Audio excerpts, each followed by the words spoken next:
শুভ সকাল বন্ধুরা, কেমন আছো সবাই? আমি দীপার সংসারে তোমাদের সবাইকে স্বাগত জানাই। তো সকাল সকাল ভিডিওটা শুরু করে দিয়েছি। তো দেখো, এটা না অনেকটা উঁচু থেকে আমি শ্যুটটা করেছি। তো হাওড়ার ব্রিজটা দেখাচ্ছি একটু জুম করে। তো তোমরা একটু ভালো করে খেয়াল করো, দেখতে পাবে হাওড়ার ব্রিজটা। তো খালি চোখে এখান থেকে দেখা যায় না, আমি অনেকটা জুম করে দেখাচ্ছি। তো আর একবার দেখাচ্ছি, তো দেখো ভালো করে দেখো, দেখতে পাবে। তো চলে এলাম সকাল সকাল। তো কে কোথা থেকে দেখছো অতি অবশ্যই কমেন্টের মাধ্যমে জানাবে, আর একটা করে লাইক দেবে, সুন্দর সুন্দর কমেন্ট করবে, ঠিক আছে? তো দেখো আকাশটা একদম ঝলমলে পরিষ্কার। তো সকালবেলা ছিলাম একটা জায়গা, তো ওখান থেকেই ভিডিওটা আমি শুরু করলাম। তো ভিডিওটা আমার দুদিনেরই ব্লগ। তো আজকে বেশিরভাগ করেছি আর কালকের একটুখানি আছে। তো এই গরমের মধ্যে হাঁকচা খেয়ে যাচ্ছি। এই গরম আর কষ্ট করা যাচ্ছে না, কষ্ট করার মতনই না। তো অনেক দিনের আশা আর অনেক দিনের আশা আজকে পূরণ হলো। তো তোমরা স্কিপ না করে পুরো ভিডিওটা দেখতে থাকো, লাস্টে দেখতে পাবে অনেক দিনের মনের আশা বাসনা পূরণ হলো। তো করব বলে সত্যি কথা হয়ে ওঠে না। আমাদের মতন সত্যি মধ্যবিত্ত ফ্যামিলিতে না কোনো কিছু হঠাৎ করে করব বললে না আর করা হয় না। ওটাকে অনেক দিন ধরে ধৈর্য ধরতে হয়, আস্তে আস্তে করে টাকা পয়সা জমাতে হয়, তবে ওই মনের ইচ্ছেটা পূরণ হয়। মনের স্বপ্ন মানে অনেক দিনের স্বপ্ন ছিল, তো করব। তো তোমরা স্কিপ না করে আমার ভিডিওটা দেখো, আশা করি তোমাদের একটু হলেও ভালো লাগবে। আর যদি ভালো লেগে থাকে, এই যে বললাম, একটা কমেন্ট করবে আর লাইক করবে। আর এখানে দেখো ইঁচড়, এই ইঁচড়টা নিয়ে বসে আছি, কাটবো। তো কাটা শুরু করে দিয়েছি। একটা বলে না গান আছে, কাঁঠালের আঠা লাগলে পরে ছাড়ে না। তো এতটা হাত চিটচিট করছে বন্ধুরা, তোমাদেরকে কি বলবো, চ্যাটচ্যাট করছে। তেল লাগিয়েছি তাতেও হচ্ছে। তো কাঁঠালটা আমি পুরো কেটে নিলাম। এখন আমি আলুটা কেটে নিচ্ছি। তো উপরের মোটা অংশটা, তো উপরের ছালটা কেটে নিয়েছি, কেটে ফেলে দিয়েছি। ফেলে দিয়ে পুরো কাঁঠালটা আমি ভালো করে কেটে নিলাম। আর কাঁঠালটা কাটলে না অনেকটা সময় লাগে, যেহেতু আঠালো, তো অনেকটা সময় নিয়ে হাতে বসেছিলাম। তো এটা কেটে নিলাম। কেটে কুটে গুছিয়ে রাখলে কি রান্না করতে সুবিধা হয়, অনেকটাই সুবিধা হয়। তার সঙ্গে তো পেঁয়াজ আদা রসুন তো পড়বে। আর এদিকে পটল কাটবো, পটলের ভাজা করব। পটলটা কেটে নিলাম। আর এদিকে ভাত বসিয়ে দিয়েছি, ভাতটা আমার হয়ে গেছে। তো ভাতটার গ্যাসটা বন্ধ করে দিলাম। আর এই কাঁঠালটাকে আমি ভাপিয়ে রেখেছি, চিংড়ি মাছটা ছাড়িয়ে রাখলাম, ইঁচড় চিংড়ি করব। আর কি বলো তো, ভাতটা ফুটে গেছে, এখন আমি ফ্যানটা ঝাড়তে দিয়ে দিচ্ছি। এদিকে পটল ভাজা করব। আর চিংড়ি মাছটা যেহেতু আমার বরমশাই অনেকটাই নিয়ে এসছে, তো ভাবছি যে পটল চিংড়ি করব, আর কিছুটা ওই কুমড়ো আর একটু ভেন্ডি পাকা তেঁতুল দিয়ে টক করব।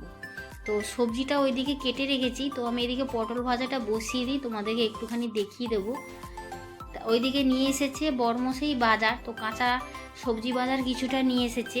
তো ওগুলোকে ওখানে ঢেলে রেখে এসেছি। তো বেসিংটা একটু ফাঁকা হয়ে গেলে ওগুলোকে নিয়ে এসে ধুয়ে নেব, ধুয়ে বারান্দায় রেখে দেবো, আস্তে আস্তে জল ঝরবে। আর দেখো পটলটা আমার এক পিঠ হয়ে গেছে, একটু লাল লাল করেই ভাজলাম।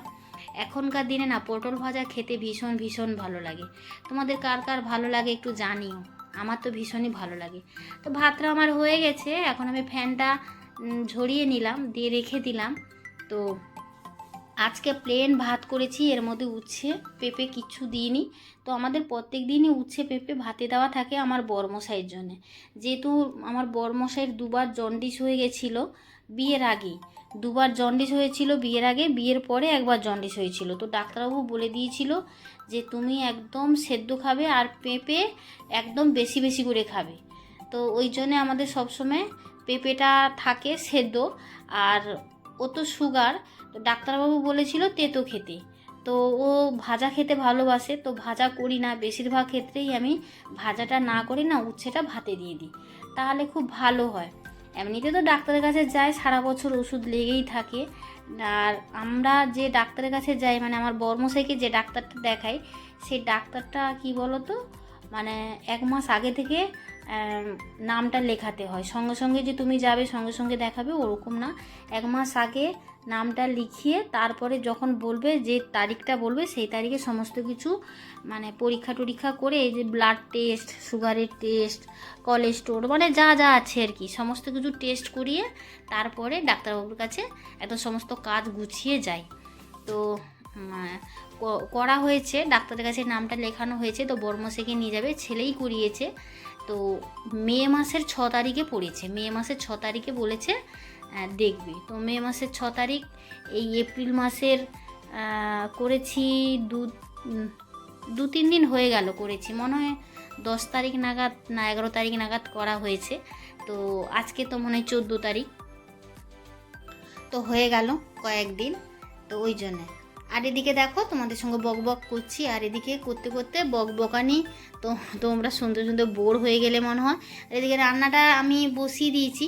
প্রথমে তো আমি পেঁয়াজ, আদা, রসুন দিয়ে ভালো করে মশলাটা কষিয়ে তার মধ্যে টমেটো দিয়ে দিলাম, একটু জিরের গুঁড়ো, ধনের গুঁড়ো আর লঙ্কার গুঁড়ো দিয়েছি, দিয়ে চিংড়ি মাছটা দিয়ে ইঁচোটা দিয়ে ভালো করে কষিয়ে নিলাম।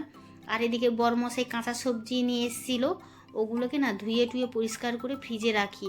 আমি এমনি বাজার থেকে জিনিস নিয়ে এলে ফ্রিজে রাখতে পারি না, আমার ভীষণ কেমন একটা লাগে। কী বলো তো, রাস্তার যতই হোক না কেন সব ধুলোবালি উড়ে ওই সবজির মধ্যে পড়ে। আর বিক্রি না হলে দেখবে পুটলি করে যেখানে সেখানে ওরা রাস্তাঘাটে ফেলে রাখে। কুকুরে টয়লেট করে দিয়ে যাচ্ছে, বিড়ালে টয়লেট করে দিয়ে যাচ্ছে, ওদের কি কোনো থাকে? তো বাজারের জিনিস সবসময় ধুয়ে নেওয়াটাই আমার পক্ষে মনে হয়, আমি যেটা বুঝি তো তোমাদেরকে সেটাই বলছি। তো খুবই ভালো ধুয়ে নেওয়াটা। ধুয়ে বারান্দায় রেখে দিচ্ছি, তো জলটা শুকিয়ে গেলে তারপরে আমি ফ্রিজে রেখে দেবো। এখন তো আর এগুলো রান্না হবে না, রান্নার কোনো তাড়াও নেই, তো থাক। আর বিনস গাজরটা বড়মশাইকে বলেছিলাম আনতে, ছেলে তো প্রায় চাউমিন খায়, পাস্তা খায়, তার মধ্যে বিনস গাজর না দিলে ভালো লাগে না। আর এদিকে দেখো আমার তরকারিটা হয়ে গেছে, আর তখন তোমাদেরকে দেখালাম ভেন্ডি আর কুমড়ো কেটে রেখেছি, তো ওটাকে টক করব। আর তেঁতুলটা চটকে আমি গাঁটটা বের করে রেখেছি। তো দেখো আমি চিংড়ি মাছ আর সবজিটা দিয়ে একটু 5 ফোড়ন দিয়ে, তেল দিয়ে আর নুন হলুদ দিয়ে আর কিচ্ছু দিইনি এর মধ্যে, এটাকে ভালো করে কষিয়ে জল দিয়ে দিয়েছিলাম। তো আমার টকটা প্রায় হয়ে গেছে, এবারে আমি নামাবো।